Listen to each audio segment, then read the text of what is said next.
Are moral stories. అందంగా కనిపించే ఆ పల్లెటూరులో చాలా కుటుంబాలు ఆనందంగా జీవిస్తూ ఉండేవి. రామాలయానికి దక్షిణంగా ఉండే ఒక పచ్చటి పూరి గుడిసెలో రాధమ్మ, కృష్ణయ్య అనే భార్యాభర్తలుండేవారు. రాధమ్మ ఇలా అంటుంది, ఏమయ్యా, మధ్యాహ్నం కూటికింటికొస్తావా లేక నేనే పొలానికి తీసుకురానా అంటూ మామూలుగా అడిగింది. నేను మళ్ళీ వచ్చిపోవాలంటే చాలా కష్టమవుతుందిలే, నువ్వే తీసుకురా అని నాగలి భుజాన వేసుకుని పొలానికి బయలుదేరాడు కృష్ణయ్య. ఇలా ఆ ఇంట్లో రోజూ జరుగుతూనే ఉండేది. కృష్ణయ్య రోజూ పొలంలో కష్టపడి పనిచేయటం, రాధమ్మ ఉన్నదాంట్లో వండి పెట్టడం, సాయంత్రం ఇంటి దగ్గర ఇద్దరూ కూర్చుని కష్టసుఖాలు మాట్లాడుకోవడం. ఎంత కష్టపడినా చేతికి రూపాయి మిగలట్లేదు రాధా. పెళ్ళైన దగ్గర్నుంచి నీకొక నగ కూడా చేయించలేకపోయాను. ఏంటో నా పరిస్థితి ఇలా తయారైంది అంటూ ఆ భర్త ఎవరికి చెప్పుకోవాలో తెలియక తన కష్టాన్ని భార్యకి చెప్పుకున్నాడు. ఏ భార్య కూడా భర్త కష్టంగా మాట్లాడుతూ ఉంటే చూస్తూ ఉండలేదు కదా. రాధమ్మ కూడా భర్తని ఓదార్చింది. బాధపడకయ్యా, అన్ని రోజులు ఒకేలా ఉండవు. మన కష్టాలన్నీ తీరి నువ్వు సంతోషంగా నవ్వే రోజు చాలా దగ్గరలో ఉందని నాకనిపిస్తుంది అంటూ ఒకరికొకరు ధైర్యం చెప్పుకుంటూ అలా జీవనం సాగిస్తున్నారు. వాళ్ళని చూస్తుంటే ఎంత కష్టపడినా సరే అదృష్టం వీళ్లకి కలిసి రాలేదేమో అనిపిస్తుంది. భార్యాభర్తలిద్దరూ కలిసి వాళ్లకున్న కొద్దిపాటి పొలంలో అరటి పిలకలు నాటారు. అరటి పండుకి నీటి ఖర్చు ఎక్కువ, అలాగే ఎరువులు కూడా బాగా వాడాలి. దానికోసం కొంచెం డబ్బు ఖర్చయ్యేలా ఉంది రాధా అంటూ ఆలోచిస్తూ ఉన్నాడు. మన ఊరి షావుకారు భుజంగం గారు ఉన్నారు కదయ్యా, ఆయన దగ్గర అప్పు తీసుకుందాం. పంట చేతికి రాగానే ఆయనప్పు ఆయనకి తీర్చేద్దాం అని రాధమ్మ కృష్ణయ్యకు సలహా ఇచ్చింది. నువ్వు చెప్పింది బాగానే ఉంది రాధా, కానీ ఆ భుజంగం ఒట్టి వెధవా అని అందరూ అనుకుంటున్నారు. వడ్డీ కూడా 100కి 10 రూపాయలట. మనం చాలా ఇబ్బంది పడతాం అంటూ కృష్ణయ్య తనకి తెలిసిన సమాచారమంతా భార్యకి చెప్పాడు. 2 నెలలకే కదయ్యా, ఏం కాదులే, పంటమ్మగానే మొత్తం తీర్చేద్దాం అంటూ రాధమ్మ ధైర్యం చెప్పి కృష్ణయ్యని పంపించింది. కృష్ణయ్య షావుకారు భుజంగం దగ్గరికి వెళ్లాడు. నమస్కారం భుజంగం గారు అంటూ కృష్ణయ్య ఆ షావుకార్ని చాలా వినయంగా పలకరించాడు. ఆ కృష్ణయ్య, రారా, పొలంలో అరటి పంట వేశావని విన్నాను. ఉన్నది 1/2 ఎకరమే అయినా నీ పొలం చాలా బాగా పండుతుంది అంటూ భుజంగం కృష్ణయ్యని పొగిడాడు. ఆ మాటలకి కృష్ణయ్య పొంగిపోకుండా వినయంగా తలదించుకున్నాడు. మీతో కొంచెం పనిపడి మీ దగ్గరకొచ్చానయ్యా అంటూ తనొచ్చిన సంగతి చెప్పాడు. భుజంగం ఆ మాటలన్నీ విన్నాడు. నీ సమస్య నాకు అర్థమైంది కృష్ణయ్య, కానీ నా దగ్గర 12 రూపాయలు వడ్డీ అంటూ వడ్డీ ఇంకొంచెం పెంచి చెప్పాడు. కృష్ణయ్యకి వేరే దారి లేకపోవడంతో ఆ వడ్డీకి ఒప్పుకొని అతని దగ్గర డబ్బులు తీసుకున్నాడు. ఆ డబ్బు తీసుకుని అరటి పంటకు కావలసిన నీటి ఖర్చు మరియు ఎరువుల ఖర్చు చూసుకున్నాడు. రాధమ్మ కూడా చాలా తెలివైంది కావడంతో ఇద్దరూ ఆ పంటని ప్రాణానికి ప్రాణంగా చూసుకున్నారు. ఊహించినట్టుగానే ఆ పంటకి చాలా దిగుబడి వచ్చింది. ఏవయ్యా, నీ కష్టం ఫలించిందయ్యా, ధర కూడా చాలా బాగుందంట, నేను కనుక్కున్నాను అని భర్త మీద పొగడ్తల వర్షం కురిపించింది. లోకం ముందు ఎంత వీరుడైనా భార్య పొగిడితే ఆ మజానే వేరు కదా. భార్య పొగడ్డంతో కృష్ణయ్య ఆకాశంలో తేలిపోయాడు. అరటి గెల్లలు కోసి సంతకు తీసుకెళ్లాడు. నాణ్యమైన అరటి గెల్లలు కావడంతో దళారి కూడా మంచి ధర ఇచ్చుకున్నాడు. కృష్ణయ్య చాలా సంతోషంగా డబ్బు తీసుకుని ఇంటికొచ్చాడు. కాని ఇంటికొచ్చినంతసేపు పట్లేదు ఆ సంతోషం ఆవిరైపోవడానికి. అయ్యో, ఇప్పుడే కబురొచ్చింది, మీ నాన్నగారు కాలం చేశారంట అంటూ రాధమ్మ చావు కబురు చల్లగా చెప్పింది. వెంటనే ఆ డబ్బు తీసుకుని భార్యాభర్తలు పక్కూర్లో ఉన్న వాళ్ళ అమ్మా నాన్న దగ్గరికి వెళ్లారు. తండ్రి అంతిమ యాత్ర కావలసిన ఏర్పాట్లన్నీ ఒక్కడే కొడుకు కావడంతో కృష్ణయ్యే చూసుకున్నాడు. అక్కడ కృష్ణయ్య తల్లి ఒక్కర్తే ఉండడంతో రాధమ్మ అత్తగారిని తనతో పాటు వెంట తీసుకొచ్చింది. వారు గట్టెక్కారు అనుకునేలోపే ఆ డబ్బు మొత్తం ఖర్చయిపోయింది. ఒకరోజు సాయంత్రం ఇంటి ముందు భార్యాభర్తలిద్దరూ కూర్చున్నారు. ఇప్పుడేం చేద్దామయ్యా అంటూ భర్తని చాలా నెమ్మదిగా ఆప్యాయంగా అడిగింది రాధమ్మ. అదే ఏం అర్థం కావట్లేదు రాధా, ఖర్చులు పెరిగిపోతున్నాయి. ఇంకా మంచి ఇల్లు కూడా కట్టలేదు. నీ మెడకు ఒక నగ కూడా తీసుకోలేదు అంటూ డీలా పడిపోయి చెప్పాడు. బాధపడకయ్యా, అన్నీ సర్దుకుంటాయి. కొన్ని రోజులు ఈ వ్యవసాయాన్ని మానే. నీకొంచెం ప్రశాంతంగా ఉంటుంది. రైతు వ్యవసాయం మానేసిన రోజు రాజ్యం ఆకలితో ఉంటుంది. ఏ పని చేసేవాడైనా వారి పనిలో విశ్రాంతి తీసుకోవచ్చు, కాని రైతు మాత్రం మట్టిలో కలిసిపోయాకే విశ్రాంతి తీసుకుంటాడు. అంటూ వ్యవసాయం ఆపడానికి ఇష్టపడలేదు కృష్ణయ్య. మళ్లీ భుజంగం దగ్గరికి వెళ్లి అప్పు తీసుకుని వ్యవసాయం చేయడం మొదలుపెట్టాడు. ఈసారి కూడా పంట బాగానే పెరిగింది. కాని తన తల్లికి ఒంట్లో బాలేకపోవడంతో ఆచారిగారి ఖర్చులకి ఆ డబ్బంతా ఖర్చయిపోయింది. ఇలా ఎంత కష్టపడుతున్నా అదృష్టం మాత్రం కలిసి రాకుండా పోతోంది. అప్పు మీద అప్పు బాగా పెరిగిపోయింది. ఒకరోజు భుజంగం వీరి దగ్గరకొచ్చాడు. ఏవయ్యా కృష్ణయ్య, మీకిదేమైనా పద్ధతిగా ఉందా? అప్పు తీసుకోవడమే కాదయ్యా, దాన్ని తీర్చే పద్ధతి కూడా ఉండాలి. అలా కాదయ్యా, కొంచెం పరిస్థితి కష్టంగా ఉంది. ఈసారి ఖచ్చితంగా తీర్చేస్తాను అంటూ దిగిన గొంతుతో బతిమాలుతూ చెప్పాడు. నువ్వు నా అప్పు తీర్చాల్సిన అవసరం లేదు, కాని ఆ పొలం నా పేరు మీద రాసేసి అంటూ తన మనసులో ఉన్న మాటని చెప్పాడు. భార్యాభర్తలు ఒకరి ముఖాలొకరు చూసుకున్నారు. ఏంటి ఒకరి మొహాలొకరు చూసుకుంటున్నారు? వేరే వారికి అమ్మే బదులు నాకే అమ్మండి అంటూ నవ్వుతూ చెప్పాడు. ఆ పొలం మా అయ్య సంపాదించిందయ్యా, దాన్నమ్మే ఉద్దేశమే నాకు లేదు అని కరాఖండిగా చెప్పేశాడు కృష్ణయ్య. ఆ సమాధానానికి భుజంగం నవ్వుతూ వెళ్ళిపోయాడు. ఖర్చు మీద ఖర్చు రావడంతో కృష్ణయ్య అప్పు తీర్చలేకపోయాడు. కృష్ణయ్య పొలం మీద ఎప్పటినుంచో కన్నున్న భుజంగానికి ఇదే అవకాశంగా కనపడింది. వెంటనే భార్యాభర్తలిద్దర్నీ పంచాయతీకి తీసుకొచ్చాడు. పంచాయతీ పెద్దయిన భూషణం మొత్తం విన్నాడు. ఏం కృష్ణ, అప్పు తీసుకున్నప్పుడు తీర్చాలి కదా అని సానుభూతితో అడిగాడు. కృష్ణయ్య ఆ పంచాయతీకి తన పరిస్థితంతా వివరించి చెప్పాడు. నాకు కొంచెం సమయం ఇస్తే నా తల తాకట్టు పెట్టైనా సరే ఆయన అప్పు తీర్చేస్తానయ్యా. నీ తల తాకట్టు పెట్టాల్సిన అవసరం లేదు, కాళ్ళు తాకట్టు పెట్టాల్సిన అవసరం లేదు. ఆ పొలం నాకిచ్చేయి అంటూ పట్టుబట్టాడు. ఇటువైపు భార్యాభర్తలు కూడా పొలం ససేమిరా ఇవ్వమంటూ అంతే పట్టుబట్టారు.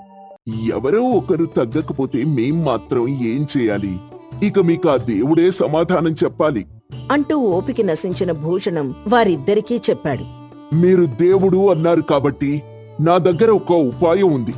నేనొక సంచిలో నల్లరాయి, ఇంకొక తెల్లరాయి వేస్తాను. ఆ ఇంటి ఆడమనిషిని కళ్ళు మూసుకొని ఒక రాయి తీయమని చెప్పండి. తెల్లరాయి తీసింది అంటే నా అప్పు మాఫీ చేస్తాను, అలాగే పొలం వదిలేస్తాను అని తన ఉపాయం చెప్పసాగాడు. ఊరు మొత్తం వింటున్నారు. ఒకవేళ నల్లరాయి తీసిందంటే ఆ పొలం నాకిచ్చేయాలి, అలాగే 1 సంవత్సరం పాటు నా పొలంలో ఉచితంగా పనిచేయాలి అంటూ తన మనసులో ఉన్న పథకం మొత్తం చెప్పాడు. మీరిద్దరూ తగ్గట్లేదు కాబట్టి ఈ పథకమే మంచిదనిపిస్తుంది. దేవుడి మీద భారం వేద్దాం అని పంచాయతీ పెద్ద కూడా అతనికి ఒత్తాసు పలకడంతో ఇక చేసేదేం లేక దానికందరూ సిద్ధపడ్డారు. తర్వాత రోజు నది ఒడ్డున భార్యాభర్తలు, భుజంగం, ఇంకా కొంతమంది పెద్ద మనుషులు నిలబడి ఉన్నారు. కాని భుజంగం అందరి కళ్ళు కప్పి 2 నల్లరాళ్లు మాత్రమే ఆ సంచిలో వేశాడు. ఈ విషయం రాధమ్మ గమనించింది. వెంటనే రాధమ్మకి ఒక ఉపాయం తట్టింది. కళ్ళు మూసుకుని ఒక రాయి అయితే తీసింది గాని అది జారి కింద పడిపోయినట్టు నటించింది. అరేరే, కింద పడిపోయింది. ఏంటి రాధమ్మా అలా చేశావు? క్షమించండయ్యా, చేజారింది. అయినా ఏం పర్లేదు. భుజంగం గారి సంచిలో ఏ రాయి అయితే ఉందో నేను వేసింది వేరే రాయి అనుకోవచ్చు అంటూ చాలా తెలివిగా చెప్పింది. భుజంగం తేలుకుట్టిన దొంగలాగా మౌనంగా ఉన్నాడు. పంచాయతీ పెద్దయిన భూషణం ఆ సంచిలో ఏ రాయుందా అని చూశాడు. చూస్తే అందులో నల్లరాయుంది. ఇందులో నల్లరాయి ఉంది కాబట్టి ఆమె తీసింది తెల్లరాయే. మీరు అప్పు కట్టాల్సిన అవసరం లేదు, అలాగే పొలం ఇవ్వాల్సిన అవసరం కూడా లేదు అంటూ పంచాయతీ పెద్దయిన భూషణం తన తీర్పుని చెప్పాడు. దాంతో భార్యాభర్తలిద్దరూ సంతోషంగా అక్కడి నుంచి వెళ్ళిపోయారు. తను తీసిన గోతిలో తానే పడి భుజంగం ఏం చేయలేక అక్కడి నుంచి జారుకున్నాడు. తెలివితేటలు అనే ఒక ఆయుధం ఉంటే ఎంత పెద్ద సమస్య అయినా దాటవచ్చు అని ఈ పల్లెటూరి భార్య నిరూపించింది. ఎప్పట్లాని ఆ భార్యాభర్తలు ఒకరి కష్టాల్లో ఒకరు తోడుగా ఉంటూ సంతోషంగా జీవనం సాగిస్తున్నారు. రైతే రాజుగా ఉండే రోజులవి. ఆ ఊర్లో వ్యవసాయం చేసే సుందరమూర్తి ఎంతో మందికి ఉపాధి కల్పిస్తూ రాజులా బతుకుతూ ఉండేవాడు. రే, ముందు నా దగ్గర పనిచేసే కూలీలు 3 బస్తాలు తీసుకుని వెళ్ళండి. ఖాళీగా ఉండకండ్రా. నా కొబ్బరి తోటలో పనికిరండి. శనగ పంట వేశాం కదా, దానికి మందు కొట్టారా అంటూ ప్రతిరోజు కోలాహలంగా అతని ఇల్లుండేది. అతను కనపడితే చాలా మంది దేవుడంటూ చేతులెత్తి మొక్కేవారు. అతని దగ్గర సాంబయ్య అనే వ్యక్తి నమ్మిన బంటుగా ఉండేవాడు. సాంబయ్యతో మాట్లాడితే సుందరమూర్తితో మాట్లాడినట్టే అనేంతగా పేరు తెచ్చుకున్నాడు. అయ్యా, ఈ రోజు మినుములు ఎగుమతి చేశాను. మొక్కజొన్నకి మందు కొట్టించేశాను. కొబ్బరికాయలు కొనుక్కునేవాడు మరీ తక్కువ ధర చెప్తున్నాడయ్యా. పట్నంలో వేరే అతను కొబ్బరికాయల వ్యాపారం చేస్తున్నాడు. అతను చెప్పే ధర మనకు గిట్టుబాటు అయ్యేలా ఉంది. పిలవమంటారా అంటూ ప్రతి ఒక్క విషయం యజమాన్తో పూసగుచ్చినట్టు చెప్పేవాడు. నువ్వలా చెప్తే ఎలా? మీరొకసారి ధర గురించి మాట్లాడండి అయ్యా. పర్లేదురా, నువ్వు చెప్పావు కదా అంటూ చాలా నమ్మకంగా ఉండేవాడు సుందరమూర్తి. సుందరమూర్తి ఇంట్లోనే ఉంటూ సుందరమూర్తికి నీడగా ఉండేవాడు సాంబయ్య. ఒకరోజు సాంబయ్య తల్లి శేషమ్మ సుందరమూర్తి దగ్గరకొచ్చింది. అయ్యా, నమస్కారమయ్యా అంటూ పడక కుర్చీ మీద కూర్చున్న సుందరమూర్తికి నమస్కరించింది. శేషమ్మా, ఏంటిలా వచ్చావు? ధాన్యం ఏమైనా అవసరముందా? డబ్బేవైనా కావాలా అంటూ ఒక సొంత మనిషిని అడిగినట్టు అడిగాడు. శేషమ్మ వాటన్నిటికీ కాదు అన్నట్టు తల అడ్డంగా ఒప్పింది. వాణ్ణి చూసి ఒక 15 రోజులైందయ్యా. ఇంటికి రావడమే మానేశాడు. ఇక్కడ కొంచెం పనులెక్కువయ్యాయిలే. అయినా వాడు చేయడం ఎందుకు? కూలి వాళ్ళు చేస్తారు కదా. అలా చెప్తే విండు. అన్నీ దగ్గరుండి చేస్తాడు. వాడికి మీరైనా చెప్పి ఇంటికి పంపించండయ్యా. సరే, నేను చెప్తాన్లే. ఆ యజమాని నౌకర్ మధ్య బంధం ఇలా ఉండేది. యజమాని తన కూతురు పెళ్లి నిర్ణయించుకున్నాడు. సాంబయ్య అన్ని పనులు భుజాన వేసుకుని చేయడం మొదలుపెట్టాడు. రేయ్, పంతులకి చెప్పారా? మంచి వంట వాళ్ళని పురమాయించండి. అయ్యగారికి మాట రాకూడదు. అయ్యగారింట్లో పెళ్ళంటే 5 తరాలు గుర్తుండిపోవాలి అంటూ అందరితో మాట్లాడుతూ ఉండగా అక్కడికి సుందరమూర్తి తన భార్యతో సహా వచ్చాడు. వాళ్ళని చూడగానే సాంబయ్య ముందొక నిమిషం ఆశ్చర్యపోయి, ఏంటయ్యా ఇలా వచ్చారు? కేకేసుంటే నేనే వచ్చుండేవాణ్ణి కదా. శుభలేఖివ్వడానికి మేమే కదరా రావాలి. మొదటి శుభలేఖనికివ్వడానికి తీసుకొచ్చాం. తీసుకో అంటూ శుభలేఖని అందించాడు సుందరమూర్తి. అయ్యా, నాకు మొదటి శుభలేఖేంటి? అక్షతలు వేసేంత అర్హత కూడా నాకు లేదయ్యా. మొదటి శుభలేఖంటే దేవుడికో ఎవరైనా పెద్దవారికో ఇవ్వాలి అంటూ తడబడుతూ చెప్పాడు. పైకలా అంటున్నాడు కాని మొదటి శుభలేఖ తీసుకుని యజమాని అతని భార్య రావడంతో అతని కాలి కింద భూమి అదిరిపోతోంది.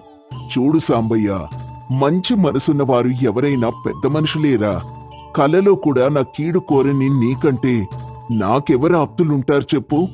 నీలాంటి మంచి మనసున్నవాడు ఆశీర్వదిస్తే నా బిడ్డ 10 కాలాల పాటు చల్లగా ఉంటుంది. అవన్నీ ఏం ఆలోచించకుండా ముందు శుభలేఖ తీసుకో అని చాలా ఆప్యాయంగా చెప్పాడు. లోపల సాంబయ్యకి పట్టరాని సంతోషం వేసింది కాని ఆ శుభలేఖ తీసుకోవాలంటే ఎందుకో ధైర్యం చాలడం లేదు. నువ్వుగాని శుభలేఖ తీసుకోకపోతే నేనిక్కడి నుంచి కదల్ను. అన్నం మెతుకు కూడా ముట్టను అంటూ భీష్మించుకొని కూర్చున్నాడు సుందరమూర్తి. దాంతో కళ్ళ నిండా నీళ్లు పెట్టుకుని మనసు నిండా సంతోషంతో ఆ శుభలేఖ అందుకున్నాడు సాంబయ్య. తర్వాత తనే ముందుండి ఆ పెళ్లిని అంగరంగ వైభవంగా జరిపించాడు. ఇలా జరుగుతూ ఉండగా ఒకరోజు సాంబయ్య కొబ్బరికాయలు వేసుకుని పట్నానికి బయలుదేరాడు. పట్నంలో కాయలు దింపి డబ్బులు తీసుకోడానికి వ్యాపారి దగ్గరికి వెళ్లాడు. ఏం సాంబయ్యా, మీ యజమాని ఎలా ఉన్నారు అంటూ ఆ వ్యాపారి ముందు కుశల ప్రశ్నలు అడిగాడు. సాంబయ్య కూడా చాలా నిదానంగా అన్నిటికీ సమాధానం చెప్పాడు. నీ దగ్గర కాయమో మంచి కాయే, కాని మీ ధర ఎక్కువగా చెప్తున్నారు అని చెప్పి కొంచెం నిష్ఠూరపోయాడు. సాంబయ్య దానికి ఒక జీవం లేని నవ్వు నవ్వాడు. అంతే. నువ్వుగాని ఒప్పుకుంటే నువ్వు బాగుపడొచ్చు, నాకొక రూపాయి మిగులుతుంది అంటూ మెల్లగా వ్యాపారం మాట్లాడడం మొదలుపెట్టాడు. మీరు మాట్లాడేది నాకు అర్థం కావడం లేదయ్యా అని అమాయకంగా అడిగాడు సాంబయ్య. కాయ అంత మంచి కాయ కాదని మీ యజమానికి చెప్పు. ఒక్క కాయకి ₹1.30 పడుతుందని చెప్పు. అలా చెప్తే నీ కాయకి 10 పైసలు ఇస్తాను. అలా చెప్తే నీకో ₹4 మిగులుతాయి, నాకు ₹4 మిగులుతాయి అనగానే వ్యాపారి మనసులో ఉన్న దుర్బుద్ధి సాంబయ్యకు అర్థమైంది. ఆకలి తీరకపోతే ఇంకో ముద్ద అడగాలి కాని అన్నం పెట్టించేయి నీ నరక్కూడదయ్యా. ఇంత మంచి వ్యాపారం పెట్టుకుని ఇదేం పాడుబుద్ధయ్యా. మీకంటే వీధిలో బతికే కుక్క నయం కదా. అన్నం పెట్టిన ఇంటికి విశ్వాసంగా కాపలా కాస్తుంది. అనగానే ఆ వ్యాపారి దగ్గర పనిచేసే మనుషులు సాంబయ్య మీదకు వచ్చారు. రే రే అని ఆ వ్యాపారి అరవగానే అందరూ ఆగిపోయారు. మీ దగ్గర ఈ పంట అమ్మడం కంటే నదిలో ఊరికే పడేయడమే మంచిది. మీకు నేను ఈ సరుకు అమ్మడం లేదయ్యా అని చెప్పి ఒక్కడే కొబ్బరికాయలన్నీ మళ్లీ ఎడ్లబండి మీద ఎక్కించుకుని అక్కడి నుంచి వెళ్ళిపోయాడు. ఏంటయ్యా వాడన్ని మాట్లాడుతూ ఉంటే చూస్తూ ఊరుకుంటుండారు. మీరొక్క మాట చెప్పుంటే ఆణ్ణి నరికి పోగులు పెట్టేసేవాణ్ణి అంటూ అతని దగ్గర పనిచేసే ఒక వ్యక్తి కారాలు మిరియాలు నూరాడు. మీరందరూ వాడన్న మాటల్ని చూస్తున్నారు, కాని నేను వాడిలో ఉన్న విశ్వాసాన్ని చూస్తున్నాను. ఇలాంటి ఒక్కడు నమ్మిన బంటుంటే ఆ యజమాని జన్మ ధన్యమైనట్లేరా అంటూ అతని వ్యక్తిత్వాన్ని మెచ్చుకున్నాడా వ్యాపారి. ఇలా జరుగుతూ ఉండగా ఒకరోజు పెరట్లో పనిచేసుకుంటున్న సాంబయ్యని సుందరమూర్తి పిలిచాడు. రేయ్ సాంబా అని పిలవగానే సాంబయ్య పరిగెత్తుకుంటూ వచ్చాడు. అమ్మగారి దగ్గర కొత్త బట్టలున్నాయి, పోయి కట్టుకురాపో అని చెప్పాడు. సాంబయ్యకేం అర్థం కాకపోయినా యజమాని చెప్పడంతో వెళ్లి అమ్మగారి దగ్గర బట్టలు తీసుకుని కట్టుకునొచ్చాడు. సుందరమూర్తి ఏం మాట్లాడకుండా అతన్నెక్కించుకుని గుర్రబ్బండ్లో పక్కూరికెళ్లాడు. సుజాత అనే ఒక అందమైన అమ్మాయితో పెళ్లి చూపులు జరిపించి ఆ అమ్మాయితో ఘనంగా పెళ్లి కూడా జరిపించాడు. సుజాత సాంబయ్య ఇద్దరూ చిలకా గోరింకల్లా ఆ ఇంట్లోనే పనిచేసుకుంటూ ఉండేవారు. ఇలా జరుగుతుండగా అతని వ్యాపారాలు పెరిగాయి. వారిద్దరి మధ్య బంధం కూడా అలాగే పెరుగుతూ వచ్చింది. అతని పనిలోంచి తీసేయమని చాలామంది చెప్తూ ఉండేవారు. నా వ్యాపారం నా వ్యవసాయం వాడికే ఎక్కువ తెలుసు. నేనింకా ఎక్కువ చెప్పాలంటే వాడేం చెప్తే నేనదే చేస్తాను తప్ప నాకు పెద్దగా ఏమీ తెలీదు. వాడి గురించి ఎవరైనా తప్పుగా మాట్లాడాలనుకుంటే నాతో మాట్లాడద్దు అని కరాఖండిగా చెప్పేసేవాడు సుందరమూర్తి. కొంతమంది అయితే అతని దగ్గర పని మానేసి మా దగ్గరకొస్తే ఇంకా ఎక్కువ జీతం ఇస్తామని సాంబయ్యకి ఆశ చూపేవారు. నా జీవితంలో ఒకరే అమ్మా నాన్న, ఒకరే భార్య, ఒకరే యజమాని. రాముడికి చాలా మంది భక్తులుండొచ్చేమో గాని హనుమంతుడికి రాముడొక్కడే దేవుడు అని చెప్పుతూ కొట్టినట్టు చెప్పాడు. ఇలా జరుగుతూ ఉండగా ఒకరోజు సుందరమూర్తి ఇంట్లో కూర్చొని ఏదో ఆలోచిస్తూ ఉన్నాడు. ఆ ఇంట్లో పనిచేసే ఒక పాలేరు పరిగెత్తుకుంటూ వచ్చాడు. అయ్యా అయ్యా అయ్యా అంటూ రొప్పుతూ వచ్చి నిలబడ్డాడు. ఏంట్రా ఏమైంది? అయ్యా మన సాంబయ్య గుండెపోటుతో చనిపోయాడంటయ్యా. ఆచారిగారి దగ్గర తీసుకెళ్లినా లాభం లేదని చెప్పేశారంట అని చెప్పగానే అలాగే నిలబడిపోయాడు ఆ యజమాని. కాసేపటికి అలాగే కుప్పకూలిపోయాడు. యజమాని కూడా తన దగ్గర పనిచేసే నమ్మిన బంట కోసం ప్రాణాలు వదిలేశాడు. వాళ్ళిద్దరి బంధం ఆ ఊరిలో చిరస్థాయిగా నిలిచిపోయింది. అలా ఆ ఊరికి సుందర సాంబపురం అనే పేరు వచ్చింది. సాంకేతికంగా ఎక్కువ అభివృద్ధి చెందని ఆ కాలంలో యజమాని ఉద్యోగి సంబంధం అలా ఉండేది. కాని ఈరోజు ఉద్యోగి అంటే బానిస, యజమాని అంటే కోపం చిరాకు. మనం అభివృద్ధి చెందినట్టా చెందనట్టా?